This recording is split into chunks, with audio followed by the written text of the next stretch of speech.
নমস্কাৰ বন্ধুসকল, কি খবৰ, কেনে আছে আপোনালোক? আশা কৰোঁ সকলো ভালে আছে। তেনেহ'লে বলক ভিডিঅ'টি শেষ কৰাৰ আগতে আৰম্ভ কৰোঁ। মোৰ ভিডিঅ' আৰু থাম্বনেইল দেখি অলৰেডি গম পাই গৈছে মই ক'ত যাওঁ আৰু কিহৰ কাৰণে চাওঁ। বহুত দিনৰ পৰা অপেক্ষা কৰি থকা ৰাঘৱ ইতিমধ্যে আহিয়ে গৈছে। আজিৰ পৰা চিনেমা হলত লাগিব আৰু মই পৰহিয়ে 4টাৰ কাৰণে মই, মোৰ ভাইটি আৰু লগৰ দুজনৰ কাৰণে টিকট কৰি থৈছিলোঁ। ৰাঘৱ চাবলৈ এয়া মোৰ লগত মোৰ ভাইটি আৰু এহেঁত দুটা বাচ্চাদা আৰু আমাৰ পৰশ আহি পাই গৈছেহি। তেনেহ'লে ব'লক আমি ৰাঘৱ চাই আহোঁ।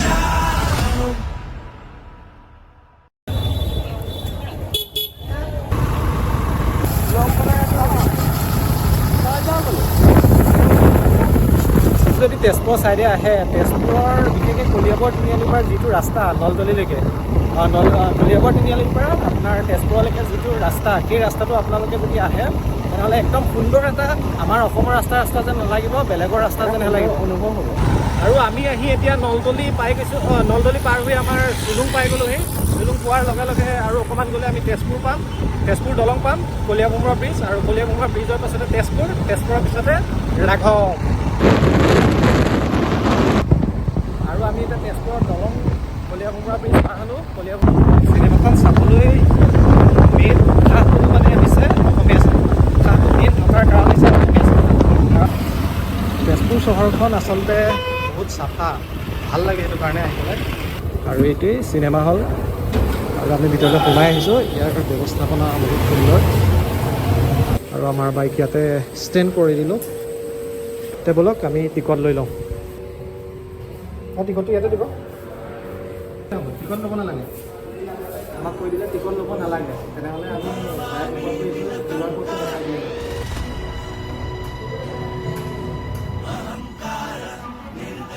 প্ৰথমৰখিনি আৰম্ভ হৈ গ'ল। আমি আহি নাপালোঁহি বাচ্চাদা আৰু পৰশৰ কাৰণে।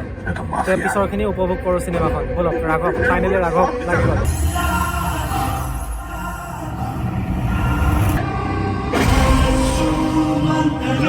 হিৰোৰ এক এণ্ট্ৰি।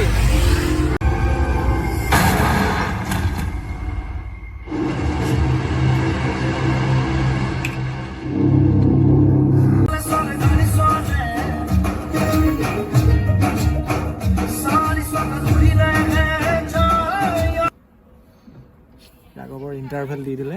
প্ৰথমখিনি বহুত সুন্দৰ লাগিছে, বহুত সুন্দৰ চিনেমা, অসমীয়া চিনেমা।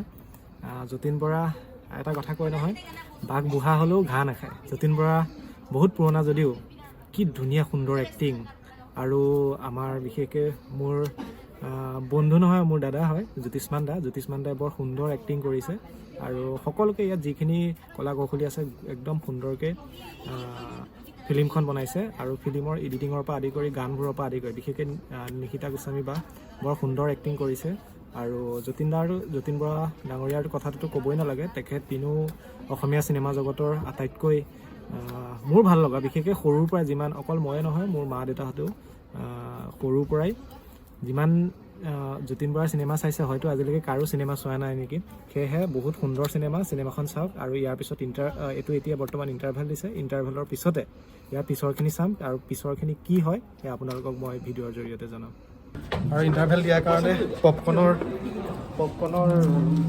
দিব আহিছোঁ। কিমান পপকৰ্ণ?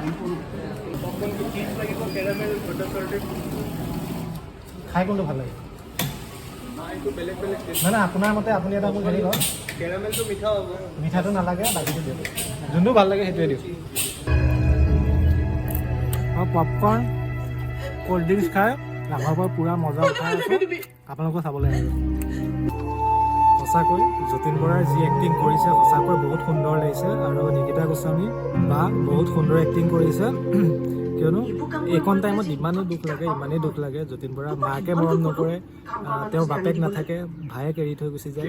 তেওঁ বহুত সুন্দৰ আৰু বহুত দুখৰ। আপোনাক যেতিয়া যতীন বৰাক মাকে কয় ই মোৰ পুতেক নহয়, তেতিয়া সেইখন সময় সঁচাকৈ দিয়ে আপোনাৰ ইয়াত থকা কলিজাখন একদম মানে ভাঙি চিঙি যাব। মোক এনেকৈ এৰি থৈ যাব নোৱাৰোঁ মা। সঁচাকৈ এই শুনাৰ লগে লগে মোৰ এই গাৰ নম্বৰ শিয়ৰি উঠিছে। সঁচাকৈ এজনী মাকে যেতিয়া এটা পুতেকক এৰি যাব ধৰে নহয়, আপুনি এইখন টাইমত চকু পানী বৈ আহিব। ক'ত কি ভুল কৰিছো মা?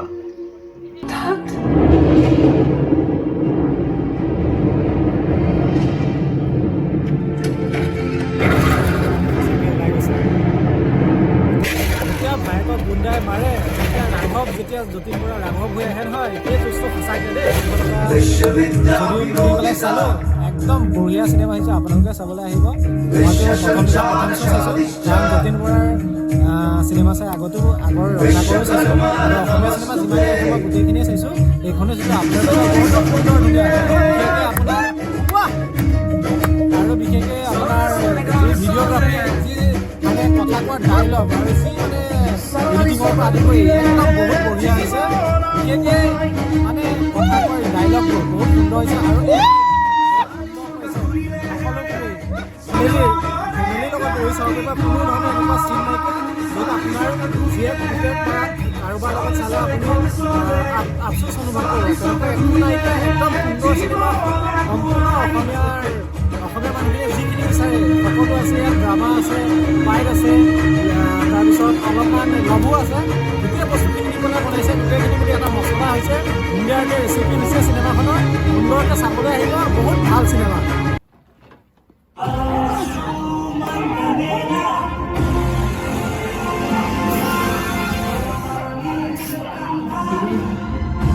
আৰু চিনেমাখন চাই আমি বাহিৰলৈ ওলাই আহিলোঁ। চিনেমাখন বহুত সুন্দৰ চিনেমা, বিশেষকৈ অসমীয়া চিনেমা ইমান সুন্দৰ উন্নত। বিশেষকৈ আপোনাৰ জুবিন গাৰ্গে চিনেমা যি বনাইছিল তেতিয়াৰ পৰা এটা অসমীয়া চিনেমা জগতত এটা বেলেগ এটা ৰিভলিউশ্যন আৰম্ভ হৈছে, আৰু সেই প্ৰক্ৰিয়াটো ধৰি থাকক, আৰু আমাৰ অভিনেতাসকলে সেই একে গ্ৰীপটো ধৰি পেলাই আগবঢ়াই নিয়ক, আৰু ভাল কৰক, উন্নত কৰক, বেলেগ চিনেমাৰ লগত টক্কৰ দিব পৰাকৈ চিনেমা বনক। আৰু তেতিয়া অসমীয়া মানুহে যি চিনেমা নোচোৱাৰ এটা মানে প্ৰক্ৰিয়া চলিছিল, সেই প্ৰক্ৰিয়াটো নাইকিয়া হ'ব। আকৌ পুনৰ আগত যেনেদৰে অসমীয়া চিনেমাবোৰ চলে তেনেকৈয়ে চলিব। তেনেহ'লে আজি ভিডিঅ'টো চোৱাৰ বাবে আপোনালোকক ধন্যবাদ। আৰু মোৰ চেনেলটো যদি আপোনালোক নতুন, তেনেহ'লে মোৰ চেনেলটো ছাবস্ক্ৰাইব কৰি দিব। ধন্যবাদ।